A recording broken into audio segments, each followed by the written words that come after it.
सबसे login form है, हम इसको लॉगिन करेंगे एडमिन से। अगर कैशियर से करेंगे तो कैशियर से हो जाएगा। हम एडमिन का आईडी पासवर्ड डालेंगे जो कि आप चेंज भी कर सकते हैं, इसमें कोई वो नहीं है, लॉगिन हो जाएगा। ठीक है, मेन डैशबोर्ड आ रहा है। सबसे पहले हम जाएंगे एडमिनिस्ट्रेशन में, तो यहाँ पर हमारे कैशियर और एडमिन के अकाउंट बन जाएंगे। जैसे मिसाल के तौर पे यहाँ पर आ रहा है कि एक बंदा एडमिन है, बाकी सारे कैशियर हैं। किसी को डिलीट करना है तो डबल क्लिक करेंगे, डिलीट कर देंगे। कोई नया बंदा अपॉइंट करते हैं काउंटर पे, तो आप उसका यहाँ पर नाम वगैरह, वो यहाँ क्या करना है, सर्विंग करना है, एडमिन है, कैशियर है, क्या है, वो सब सेट कर सकते हैं। ठीक है, उसके बाद हम आएंगे प्रोडक्ट्स में। तो यहाँ पर प्रोडक्ट्स मतलब मेन्यू हमारा, तो हम यहाँ पर मिसाल के तौर पे एक आइटम डालते हैं, टिक्का लार्ज। ठीक है, अब मैं इसकी प्राइसिंग डालूँगा 200 सेलिंग प्राइस। अब मैंने कैटेगरी उठानी है टेस्टी रोल। ये रोल्स में आएगा, बारबेक्यू में आएगा, कहाँ आएगा, मुझे सेलेक्ट करना है। मैं इसको जहाँ डालूँगा वहाँ पर चला जाएगा। मैं इसको बोलूँगा भाई आप बन कबाब में कैटेगरी में चले जाओ, तो सेव दबाऊँगा तो ऑटोमेटिक मेरा आइटम सेव हो गया, मेरे मेन्यू में ऐड हो गया, नीचे आ गया। ठीक है, अभी मेरे मेन्यू में 4 आइटम चल रहे हैं। अगर मैं इसकी प्राइस चेंज करना चाहूँगा, डबल क्लिक करूँगा, 250 करूँगा और अपडेट दबा दूँगा। इसी तरीके से कोई आइटम डिलीट करना चाहूँगा, डबल क्लिक करूँगा, ऊपर डिलीट दबा दूँगा। ठीक है, अब जो ये कैटेगरी आ रही है, अगर यहाँ कैटेगरी बनाना चाहूँगा तो ऐड कैटेगरी से अपनी कैटेगरी बना सकता हूँ। इसी तरह डिलीट कैटेगरी से डिलीट भी कर सकता हूँ। ठीक है, कोई गलत कैटेगरी बन जाए तो। उसके बाद मेन चीज़ हमारी इनवॉइस। ठीक है, अब यहाँ पर हमारा टेक अवे, डाइनिंग और डिलीवरी का नॉर्मल रेस्टोरेंट में सिस्टम होता है। तो फिलहाल हम टेक अवे की बात करते हैं। कस्टमर आया, आपने टिक्का पंच करा, 2 चाहिए तो दूसरी बार क्लिक करेंगे 2 हो जाएगी, 3 करना है 4 करना है। डिलीट से क्वांटिटी कम हो जाएगी। अब ये कस्टमर और कोई आइटम मांग रहा है, बर्गर मांग रहा है, एक टिक्का लार्ज अभी हमने पीछे मेन्यू में लगाया था 250 का, तो ये आ गया 970 रुपये इसकी अमाउंट बन रही है। हमने 10% डिस्काउंट सेट किया हुआ है अपनी बिलिंग के ऊपर, ऑटोमेटिक बाय डिफ़ॉल्ट चल रहा है। तो मेरे पास आ गया 873 रुपये का बिल है। अगर मैं डालूंगा 1000 रुपये कस्टमर ने दिए तो मेरे पास आ जाएगा 127 रिटर्न करना है। मैं जैसे ही अपने पेन बिल दबाऊँगा, यहाँ से नीचे रेड कलर का बटन है, तो ओके करूँगा तो मेरी इनवॉइस प्रिंट हो जाएगी। ठीक है, इनवॉइस किस तरह की आएगी ये मैं आपको दिखा देता हूँ। इस तरह की हमारी इनवॉइस आएगी। ऑर्डर नंबर क्या चल रहा है, यूज़र एडमिन है, वॉकिंग कस्टमर है, आइटम आ गया, उसकी क्वांटिटी आ गई, 10% डिस्काउंट आ गया, बिलिंग की अमाउंट आ गई। ठीक है, उसके बाद कस्टमर का ऑर्डर कोई चल रहा है, आपने ऑर्डर पंच करा, कस्टमर ने कहा यार अभी इसको नहीं चाहिए, तो आप क्लियर दबाएंगे तो स्क्रीन क्लियर हो जाएगी। उसके बाद हम आ जाते हैं डाइनिंग पे आएंगे, तो डाइनिंग पे टेबल सेलेक्ट करने का ऑप्शन है, टेबल 1 2 3 4 5 6।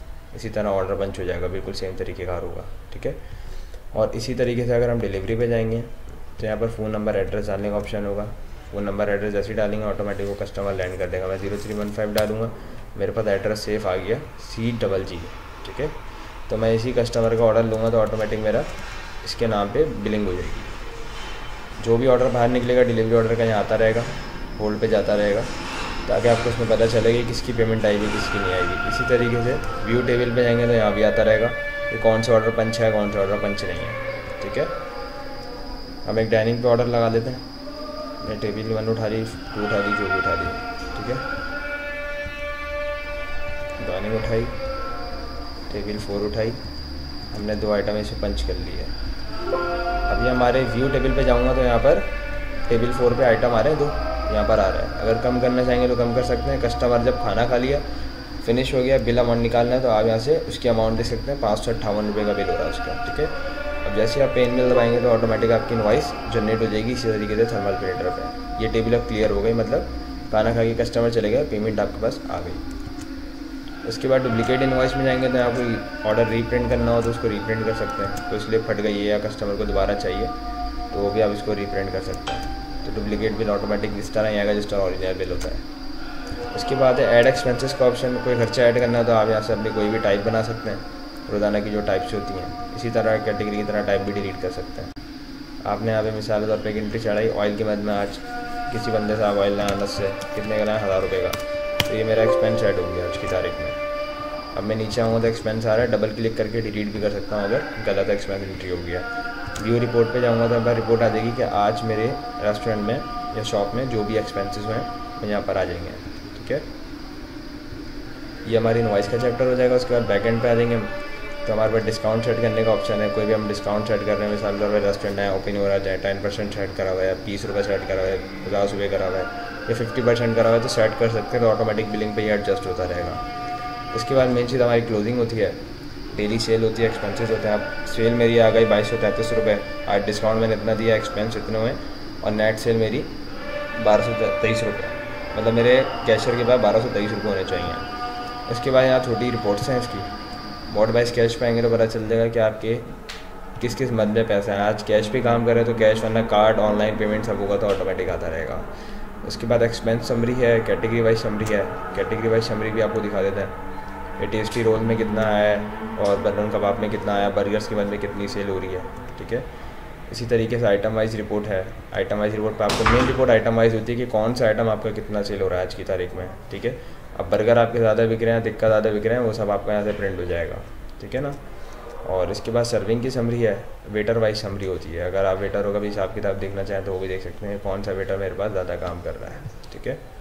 उसके बाद कोई चीज़ रिफ़ंड हुई है, ऑर्डर कैंसिल है तो यहाँ पर वो भी शो हो जाएगा। कोई चीज़ रिफ़ंड करने का सिंपल है, डबल क्लिक करेंगे, रिफ़ंड करेंगे, सेव चेंजेस दबाएंगे, ओके कर देंगे तो ये ऑर्डर आपका रिफ़ंड हो जाएगा। किसी एक कैटेगरी की सेल देखना चाहेंगे तो वो देख सकते हैं भाई क्या टेस्टी रोल्स में मैं कितना कमा रहा हूँ, तो वो आप इसके अंदर देख सकते हैं, खाली टेस्टी रोल की सेल बता देगा। इसी तरह नीचे रिपोर्ट्स में आएंगे तो यहाँ आपको क्लोजिंग का मकसद ये होता है कि करंट रिकॉर्ड बताता है, आज की डेट का, करंट डेट का।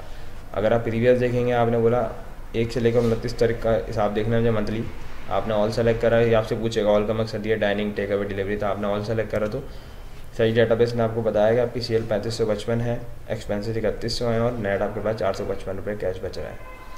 कंप्लीट सॉफ्टवेयर ये है। उसके बाद इसकी भी आइटम वाइज रिपोर्ट है, एक्सपेंस रिपोर्ट है, जो आपको पिछले उसमें दिखाई है क्लोजिंग में, सेम रिपोर्ट्स हैं। ये डेट वाइज आ जाएंगी, वो पर डे की रिपोर्ट्स हैं।